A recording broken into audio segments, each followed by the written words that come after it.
One step closer to the 2025 NFL Draft. 3 more prospects for the San Francisco 49ers, but none of them are linemen.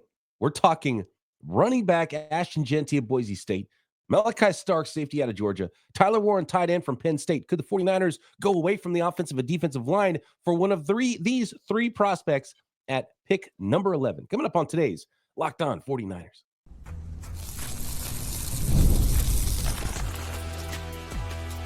You are Locked On 49ers, your daily San Francisco 49ers podcast, part of the Locked On Podcast Network, your team every day. Welcome to Locked On 49ers. Brian Peacock and Eric Crocker with you at BD Peacock at Crocky209. Thanks everybody for making us your first listen on the Locked On Podcast Network, your team every day. Love our everydayers. Appreciate all you stopping by and hanging out with us. Hit the thumbs up on YouTube so we know you came by, and welcome to the new listeners. Make sure you are subscribed. So hit that subscribe button for us if you can on YouTube or wherever you are listening to this podcast, so you can hang out with us as we get ready for the 2025 NFL draft. And who knows, maybe this draft pick will get sent over to Cleveland for Myles Garrett. Who knows? We won't even be talking about these picks and these prospects for much longer if that happens. Free agency, the draft, obviously everything that's going on with the San Francisco 49ers, we've got you covered daily. Today's episode of Locked On 49ers brought to you by Gametime. Download the Gametime app, create an account, and use code Locked On NFL for $20 off your first ticket purchase. All right, Croc, let's go to Boise. Ashton Jeanty. He's been on the scene for a long time. We knew he's dynamic, came out, went crazy, runner-up in the Heisman Trophy this year, breakaway runs left and right every single time he touched the football. He is a 5'9", 215-pound running back and phenomenal player, super fun to watch. And when I watched Ashton Jeanty, the first thing I see is somebody who is fast, looks like he's moving pretty good, and then he's just like moving fast and then faster than you think. And it's like, he's not even running that fast, but he's running away from everybody. And those are the first plays you see with these big home run shots. But obviously in college, and you see this all the time, the best college running backs are constantly just running away from dudes. House call, house call, house call. Doesn't happen like that in the NFL. So how good is he in the small areas? But man, you see his vision. You see him just the slightest little maneuvers, able to not take a full brunt of a collision, able to just move off of this spot just so we can get here, and then hit that crease, and then he's taken to the house. So a lot to like from Ashton Jeanty. I think he's really good in short areas, phenomenal breakaway speed as well. There's a reason he's thought to be the top half of the first round running back when there's not that many of those guys these days. So a really fun watch. What did you see when you put on the tape of Ashton Jeanty? I think there were a few things that jumped out to me right away about him. And even prior to watching it, of course, I'm looking at him to see, is this someone as a running back that you would take, at pick 11? Because running backs, we've talked about it, not that they don't matter, but 49ers have been really good at finding productive running backs in later rounds, undrafted guys, and they've gotten terrific production out of those guys and even been able to make it to a Super Bowl with a couple of backs who weren't these I won't even say home run threats, because definitely Raheem Mostert was that, but just not the guys that you would expect to lead a team. And again, 49ers found those guys, were able to be productive, right? So is he a guy that's worthy of being taken at 11 and erase everything else, disregard everything else that you think about the running back position and where those guys should go, or how the 49ers should address that position? But again, right away, things that jumped out to me: one, pass protection. He was stellar as a pass protector, and right away, like trying to go to the NFL, and that's one thing right there where he's going to have to leg up on a lot of the competition guys that play running back position. Just pass protection. I mean, he's in there standing guys up. He was not a liability. He wasn't getting bulldozed or ran through. He was actually standing guys up in the hole. I thought he was a terrific pass protector. And there's a lot of things to be impressed with his game, but that might have been the most impressive thing to me, because I know how that translates over to the NFL. So people are going to love that. The other thing that jumped out right away, contact balance. This is a guy who's able to take a shot, keep his balance, and be able to break off big runs. So I think that right there, again, the NFL, you talked about, it's not always about the home runs, right? Like the 40-yard runs, 50-yard runs. There's going to be less of those at the NFL level. Everyone is fast, but the contact balance, right? Being able to take a shot and pick up 2-3 more yards, or be able to take a shot, bounce off of another one, and run down the sideline like he did against Oregon. I think that's something that definitely translates to the next level. And then the third thing that I was very, very impressed with was his endurance. Uh, he carried the ball a lot, over 300 times over the course of the season. And that's a lot of carries for college backs. You're not seeing that.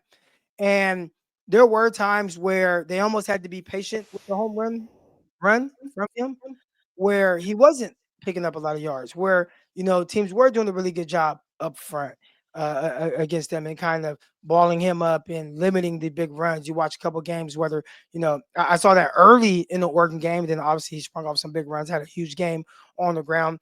Watched that for an entirety of a UNLV game. The first one where they really bottled him up. The second UNLV game, he was bottled up right up until right before halftime. He sprung off a big run. So I'd say like just the endurance aspect of his game, because he carried the ball a lot, but he remained healthy throughout the season. And even when it seemed like, oh, this team, they got him, he's not going anywhere. It might be second half, it might be later in the game, but he just had that endurance where, man, I've been taking shots all game, but here goes a big run off. So those were probably the three things that jumped out again. Pass protection, he was stellar. Contact balance, I think that's an elite aspect of his game. And then endurance, it was up there, next level. Yeah, those are really important because for a running back in college, it's easy when it's easy. And so can you win dirty? Can you win in the small areas? And I saw that contact balance. Can you win through contact? And can you continue to carry a load if you're bottled up? Can you persevere through that, take that, and then find a way to make a play and eventually break out of it? And he can do all those things. And so, probably underrated as a pass catcher too. And you talked about his pass protection, which is really important in the passing game. And he'll be a 3-down back in the NFL. He's a good receiver. No, he throws the ball much in college anyway, so he's hard to see him showcase that ability, but he can catch the ball out of the backfield as well. So complete back, home run hitter. I think he's good in small spaces and short areas. He can win dirty. He can win when it's easy and make a huge play as well. So, checks all the boxes. Phenomenal player. I'm not going to take a running back at pick number 11. I'm not going to take a running back in the first round. Really. I understand why teams do, and I understand that he will, and he's going to go high. And for the 49ers, though, in reality, there's a chance that maybe as far as, you put a number grade next to a player, maybe when the 49ers are on the clock at pick 11, they might have the highest grade on Ashton Jeanty, but they still got Christian McCaffrey. I just think it's very unlikely the 49ers would go this direction and take Jeanty at pick number 11. Who knows? Maybe he goes the very next pick or the pick right before. And those would probably be the teams I would project him to. The Chicago Bears at 10 and the Dallas Cowboys at pick number 12. Because what about Ben Johnson? I think that's kind of underrated aspect of the Bears right now. Ben Johnson, you look at him and say, like, I want my Jahmyr Gibbs. I'm going to get Ashton Jeanty at pick number 10 in case his Penei Sewell is not there for him at pick number 10. Let that offensive lineman fall to the 49ers at 11. That's right. Kind of what I think would be a nice scenario there for 10 and 11 in this NFL draft. I like that you brought up Gibbs, because now that's the second part to this, right? Like, obviously he has definitely really good qualities of being an NFL running back. That can't be disputed. Is he worthy of a pick this high? Is he worthy of a pick 11, 12, 13, 14, top 15? I don't know if he's like Bijan Robinson. Bijan Robinson, one thing that he had, on top of having speed, he was a 4.4 guy coming out, ran 4.4 at the combine. I thought he was a little bit more dynamic in the sense of being elusive. Like, he just had a little bit more wiggle to him, where it feels like Jeanty is he's a little tighter, and again, a lot of the big runs that he has, it may be, outside zone stretch, and it's like, okay, I'm gonna bounce off one, but I'm reading the hole right, foot in the ground, and he just outruns everybody. But does he have the ability to really make guys miss in a phone booth? Because again, I think that's something you're going to need at the next level. Is he Gibbs? Right? Like, Gibbs was the top pick. And even when Gibbs was taken, people were like, oh man, the Lions drafted a running back and then they drafted a linebacker. Like, those are two positions where people aren't necessarily taking very high like that. But when you watch Gibbs and how dynamic he is, I mean, he puts a lot of pressure on teams. I love the aspect of Thunder and Lightning, having Montgomery, having Gibbs. But man, when Gibbs touches the rock, I mean, just to see him explode around the corner, the way he changes angles, he gives you everything. He's able to run between the tackles, strong runner. I mean, he's catching extremely well. And it's like, is Jeanty that? And he was very productive. But again, he had over 300 carries. So, would it have looked the same? And again, I'm not taking anything away from his competition because, like I said, I mean, he had a stellar game against Oregon, who, they're supposed to have more talent than Boise State, right? So he played against some good competition and still excelled against them. But week in, week out, if he was in the SEC, I think he'd be productive. We still view him quite the same. Would it still look like the breakaway speed aspect of it, right? Like, yeah, when you're playing against Mountain West or WAC or whatever they call themselves right now, when you're playing in that conference, will you look faster than if you're playing in the SEC? And that's the part I'm still trying to gauge on. But I don't think he's as quick or dynamic as guys like Bijan Robinson or Jahmyr Gibbs, guys who is like, hey, yeah, I'll take them top. He's more, I think he might be a better athlete than this guy, but like, Najee Harris, right? Where you watch Najee Harris in the NFL, it's like, man, he was a really good athlete at the college level. Was he as dynamic, in the SEC? Maybe not. Would he have looked different if he were in the Mountain West? Like, what would Najee Harris look like in the Mountain West running the ball, especially if you're giving him the ball 30 plus carries per game? It'll probably look pretty crazy. He probably might break every record. In the SEC, it doesn't look like that. And then you watch him in the NFL, and it's like, not quite as dynamic enough as you would like, but okay, he'd be a good NFL player. And I think Jeanty is closer to that than he is Gibbs and Bijan Robinson and those guys. Yeah, and when you talk about the SEC, would he run away from the next prospect we're going to talk about, Malaki Starks, at safety and still have some of those home runs? The combine is going to be big, I think, for all three prospects we're talking about right now. So let's get into Malaki Starks next. Let's talk Tyler Warren as well. Are they fits for the San Francisco 49ers potentially at the 11th selection in the 2025 NFL draft? Today's episode of Locked On 49ers is brought to you by PrizePicks, the big game. It's almost here, and there's no better way to make it even more exciting than with PrizePicks, the best place for daily fantasy sports. With over 10 million members and billions in winnings awarded, PrizePicks makes it fun and simple to get in on the action. Here's how it works. You pick more or less on at least 2 player projections, and if you're right, you could win up to 1,000 times your cash. PrizePicks even has a free pick for the big game where Patrick Mahomes only needs to throw for 1 yard to win. Pair that with just one more correct pick, and you're already cashing out. It's a no-brainer. So PrizePicks is the way to go for the big game, and you already got one freebie. I wouldn't be that upset if Patrick Mahomes actually didn't even end up with 1 passing yard, but I think he will hit that threshold and throw for 1 yard in the Super Bowl. And then all you need is one more hit. Check out the promos tab as well. And if you tail any of the super sweet Millie winners big game lineups, if you tail a lineup that goes 3 for 3, you can win a split of $1 million in promo funds. So download the app today and use code LOCKEDONNFL to get $50 instantly after you play your first $5 lineup. That's code LOCKEDONNFL for $50 instantly after you play your first $5 lineup at PrizePicks. Run your game.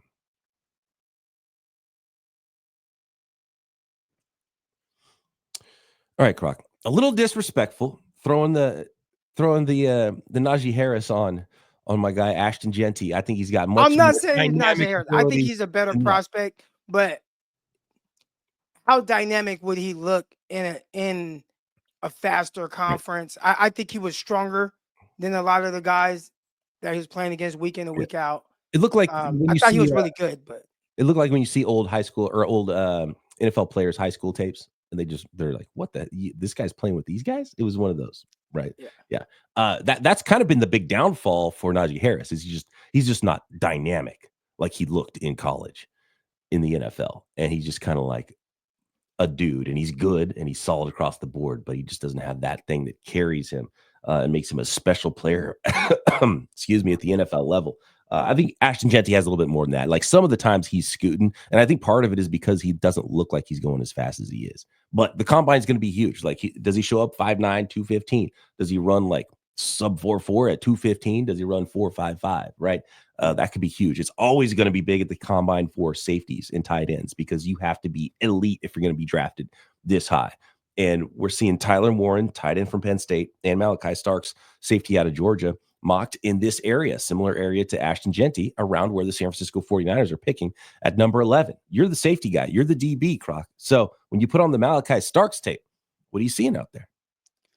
Oh man, there was a lot of good stuff. And again, I'll compare him to some of the guys that I've thought highly of and where he ranks in comparison to those guys as it pertains to the pick 11. But right away, some notes that I have. Is he a strong safety? Because I see him down and he's kind of playing like this robber role a lot. Then you watch him, they're throwing screens out there on the edge. Man, he's taking on blockers, making the tackle. I'm like, oh, this is a tough physical guy. He definitely checks off that box. Talked about him being very stout on contact, whether it was him making a tackle or disengaging off of blocks. Where I was a little surprised with was, him playing down kind of at the nickel spot a little bit. When teams ran trips, they had no issues leaving him man on man with the third receiver. When teams ran trips bunch, they'd have him lined up over the point man, and there were times where he would stay with that guy and play man and run across the field with them. There were times where he would zone off and be responsible more for flats and just watching everything process in front of him. I thought he did a terrific job of that. He was very eager to get involved with the run game consistently. And I thought he, in coverage, did a really good job of understanding leverage, how to work his leverage in coverage, playing off. So those were all things that were positive. The thing I kind of kept thinking about, right? Because Croc, who were some of your favorite safeties, right? Like that you would, without a doubt, really think hard about taking at pick 11. And I always go back to Minka Fitzpatrick, Derwin James, right? Like those were the guys where you're taking them really high. Man, I love these guys. I love everything they bring. They just pop off the screen. Everything that they do, their versatility, it just jumps out to you. I didn't get that same sense from Starks. I felt like absolutely nothing jumped off to me aside from, I do think he's a good football player. But when you're picking at 11 and again, we're seeing mocks of him going at pick 13, going at pick 14. So he's in striking range of the 49ers where people are projecting him. But I haven't quite seen that guy on film. But I've seen a guy if you were telling me, middle of the second round, oh yeah, I like him. He's a good football player. 11 is I'm projecting. I'm not saying he'll beat it, but I'm projecting more. Oh, this is an elite caliber guy. Hey man, I think he has the goods to be an all-pro guy. And that's not to say that he can't, but I would be more surprised that he is. I think I might have liked what was his name? Lewis Sin. He was a safety from Georgia. A couple years back. I think I liked him a little bit more. And I want to say he went tail end of the first round, didn't quite work out, but just as a prospect though, he was someone that I felt like I liked a little bit more than Starks, who's being projected to go much higher.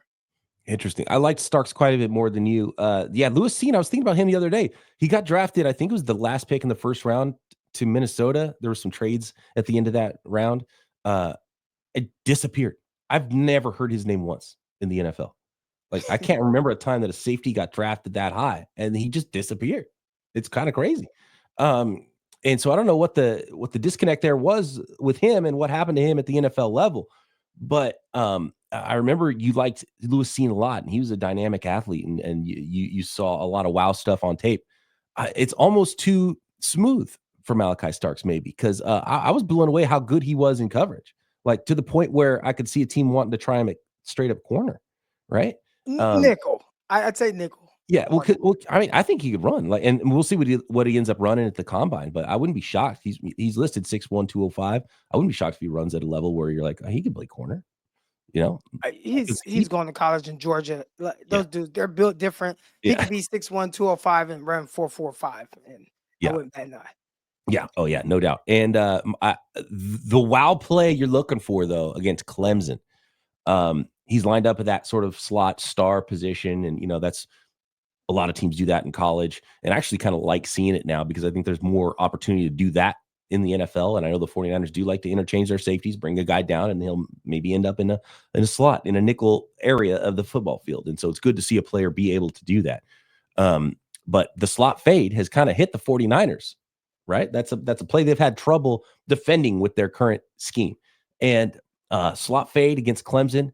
He's so unafraid that someone's going to run by him. Like, he is just calm. He's like, yep, you're not, I'm cool. I'm gonna roll the field, be right here on your hip, carries the receiver, slot fade, goes up, high points it, doesn't just cover the receiver down the field without any like hesitation. Like, there's no worry in the way he runs that he's going to not be able to cover this guy down the field. Goes up, highlight interception, takes the ball away.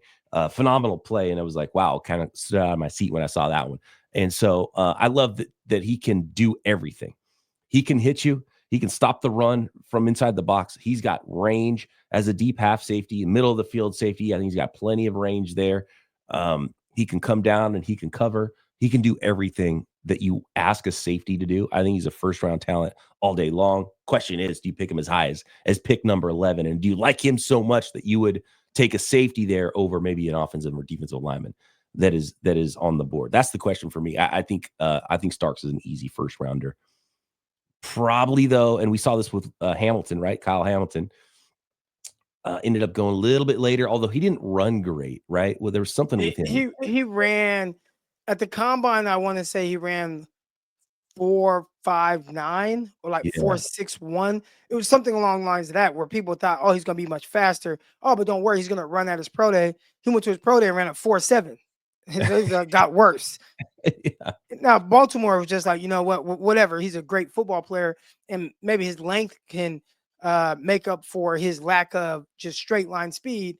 And obviously, like, I think that just between his length and his short area athleticism has helped him drastically at the NFL level. He's been terrific. So a good prospect. I agree with you, though. I remember liking Minkah Fitzpatrick more, and we got to see Minkah Fitzpatrick do the same thing, right? Play the star and saw him near the box, saw him in deep coverage, saw him man up on guys. It was more wow. Like, and when I say wow, like, it's not even so much like a play, but just things that you feel the impact. Wow, how the hell did he just do that? Like, I'm watching Minkah come off a blitz, and then he's like spins off of a guy, block shots another guy, then strip sacks the quarterback. Like, it's just these things where it's like nobody else is doing that. Like, guys aren't, and you would say the same thing with Derwin James, right? It was just a lot of things he was doing. It's just like, golly, this guy's 6'3", and look at the length, and look at him in coverage, and wow, he's coming off the edge, and he's involved in this and interception. I mean, Minkah was making so many plays. He had like 6 picks, and he's taking them back to the crib and in huge moments too. So, I mean, it was just so good. It may have tainted what I think a top 15, 16, 17 pick, if you're going to take a safety, is supposed to look like, because of how good those two look. I mean, even Adams, the one that went to Jets. Oh, Jamal Adams, yeah. Jamal Adams. I mean, his college film. I mean, he was. Yeah. It's like, oh yeah, I see why you take him at pick 4. Like, all right, I get it.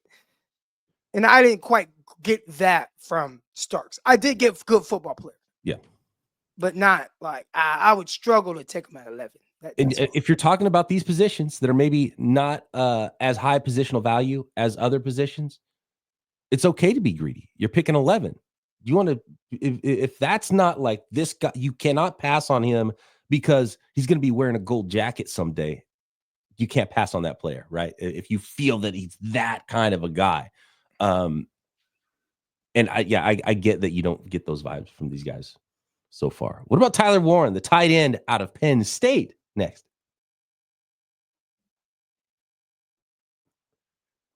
Today's episode of Locked On 49ers brought to you by Gametime. Looking for tickets to the next big event, maybe last minute tickets to the big game even next week. You can find all those type of tickets, whether it's a concert, a comedy show, a sporting event. Find the right ticket at the right price, and sometimes that can be a headache, but you can do it, and it is easy at Gametime. And with Gametime Picks, it's never been easier. Let me tell you how that works. Gametime Picks, the app does all the hard work for you, creates the best deals so you don't have to waste time searching through endless ticket listings. For example, if you're going to a football game, there might be a huge stadium, 60, some of these college stadiums, 100,000 seats, and it might be a little bit difficult to wade through those waters and find the exact ticket that's the exact deal for you. So Gametime Picks can help you with that. And the best part, you're covered with Gametime's lowest price guarantee. If you find a better deal somewhere else, they'll refund you 110% of the difference. Plus, your tickets are guaranteed to be delivered on time with easy cancellation options if something comes up. Ready to make your next big event even better?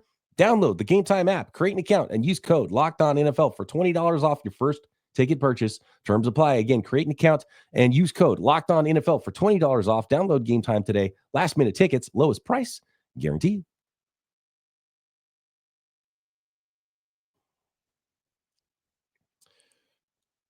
I thought you were going to come on here and be like, oh, Malaki Starks, that's my guy. I love my DBs. He's my guy. Got to take him at pick number 11.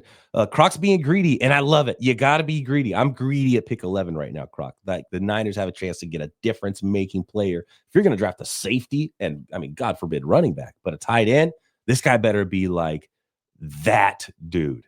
Is Tyler Warren out of Penn State that dude, Croc?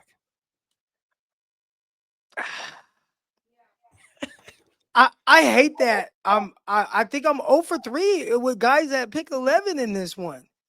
Wow. Tyler Warren, again, here's another dude, and I've been talking about, like, man, you might be able to draft Tyler Warren and get rid of George Kittle, right? Like, change your guard, get younger at the tight end position, and he is really good. He's not afraid to block at all. He gets in there, gets nasty. The versatility in which they used him was really good. I mean, he'd line up as your wildcat quarterback. He's running QB dives.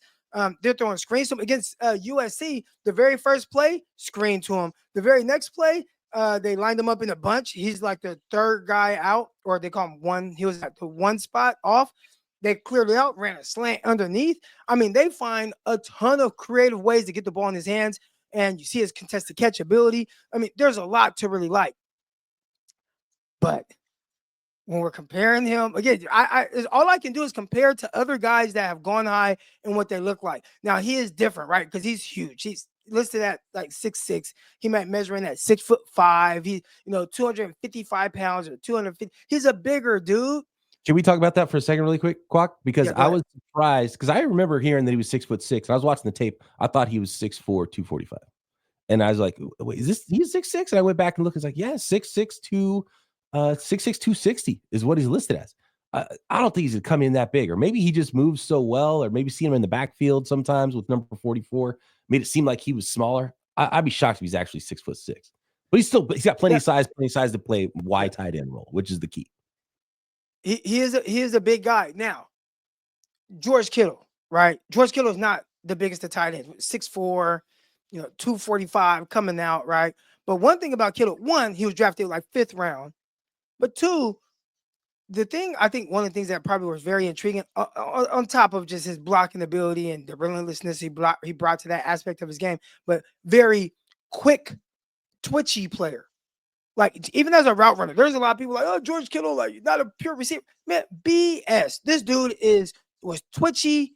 His shuttle or 3-cone was crazy. It was like through the roof, especially for someone his size. It was like one of the best in that class, even when you include the receivers. All right. So he had the lateral movement that was different. Again, and then we saw just his run after catch ability. And we're not talking about like, hey, I can run and I'm gonna run through some people, because I see that from Tyler Warren, but like, I'm going to run away from you. And not just these guys in the Big Ten because I'm playing for Iowa State. Like, no, or Iowa Hawkeyes. Excuse me. I don't want to get that. I know they're rivals and stuff. Iowa Hawkeyes. So not because I'm playing in the Big Ten for Iowa Hawkeyes, even though he only had like 20 career catches or 20 catches in the season, not a big receiver guy. But like, I get to the NFL and I'm running away from NFL DBs. Like, catching the ball, I'm outrunning everybody, 80-yard touchdowns, 60-yard touchdowns.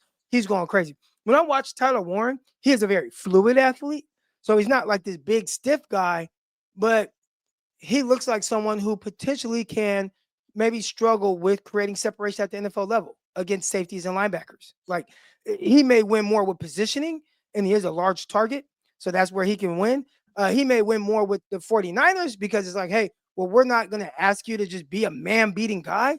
But, man, you also had that element with George Kittle, whether he was running from the wide spot, from the slot. I remember watching him in space run these out routes. I mean, we watched him line up with Stephon Gilmore over him, and he beat Stephon Gilmore with a terrific route. So, and that's not even the guy that went high. The guys that go high, right? Brock Bowers. I feel like it's not. Depending on what you're looking for. If you want a bruising tight end, then you'll like Tyler Warren more. But if you just want this guy that's just like, man, you're gonna catch 100 passes, you're just a matchup nightmare.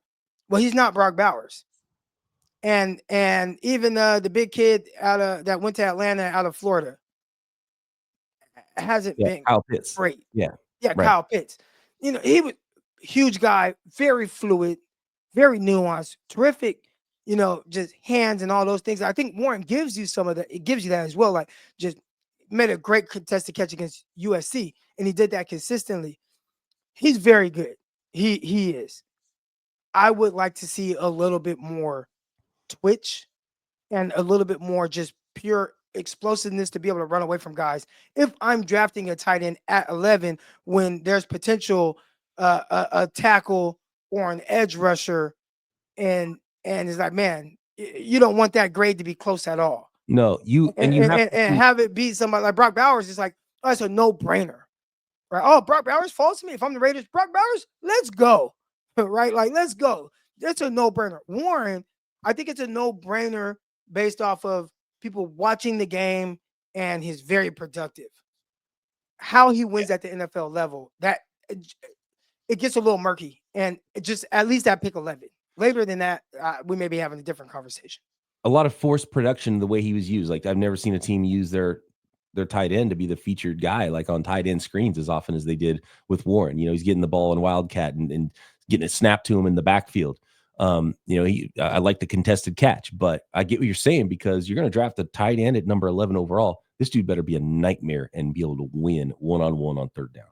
And you just don't see, I don't know. I'm not saying he can't do that, but you just didn't get to see a lot of like those like pure alignments. Okay, line up, wide tight end, go run a route and win. And they're everything was kind of. They might line them up at H-back in the backfield, right, kind of stacked behind the guard. Yeah. And then everybody moves this way. Then he comes underneath and he may catch a tunnel screen, or, they did a lot of that type of stuff with him. Absolutely. And I love the way they used him. And I love some of those things. And I think Kyle Shanahan could do a lot of those things with him. I think he could be not only tight end, but he could probably, be Kyle Juszczyk.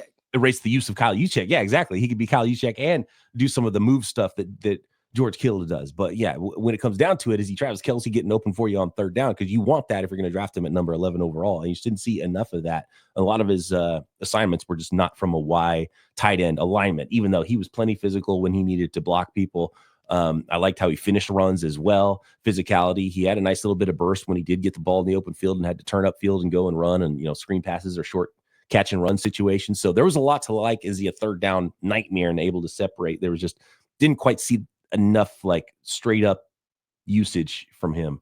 But he's a fun player and he was super productive, and you could absolutely see why someone would watch a game and be like, oh, this guy's amazing. But I have enough questions. I'm with you, Croc. If I had to draft one of these guys at 11, it would be Starks for me, the safety. Because I think he's a do-it-all guy. And I think he's an easy, like legit stud safety in the NFL and can do anything from any alignment. But I'm hoping there's an offensive or defensive lineman that grades better than one of these three guys when the Niners are on the clock at pick number 11, even though these are all, first round guys. And I understand why they're ranked in that mid first round area. Regardless of need, right? I wish that one of these guys would force me to think about, like, and you got Simmons there at 11 coming off of an injury. Do you want to draft this guy that was hurt during the season, but man, he's a terrific tackle prospect, or one of these guys who, I mean, come on, tight end or safety or running back, like these guys are like, they're going to be game changers. And I didn't see enough on the film. I saw plenty of good. Like, don't get it twisted. I saw plenty of good from all of these guys, but I didn't see enough to say I'm willing to take these guys over Simmons, or I'm willing to take these guys over Campbell. And I want to at least have some kind of that thought to where if Simmons and Campbell are gone, well, it's like, well, I like this guy just as much anyways. And I didn't quite get that vibe. So this isn't a 2018 Minkah Fitzpatrick, Mike McGlinchey situation for the 49ers. No. Yeah. No. Be greedy, man. Be greedy at pick 11, 49ers. I'm with you on that, Croc. I like it. What do you guys think? Let us know at BD Peacock, at Crocky209, Jeanty, Starks, Warren. We've got some more prospects coming up next. Probably going back to the lines next. I think we got to start looking at some of the guys that maybe are usually gone before the 49ers pick, but could someone start to sneak down? Lance Zierlein had Mason Graham at the pick 11 spot for the San Francisco 49ers. Abdul Carter, maybe Travis Hunter. I still want to hear what Croc has to say about him. Should the Niners maybe even move up for one of those guys if they start to slip? So we'll get into those prospects. Tons more defensive linemen of all different shapes and sizes as well upcoming as we build our big board for the 2025 NFL draft. So make sure you are subscribed up and be back tomorrow right here. Locked On 49ers.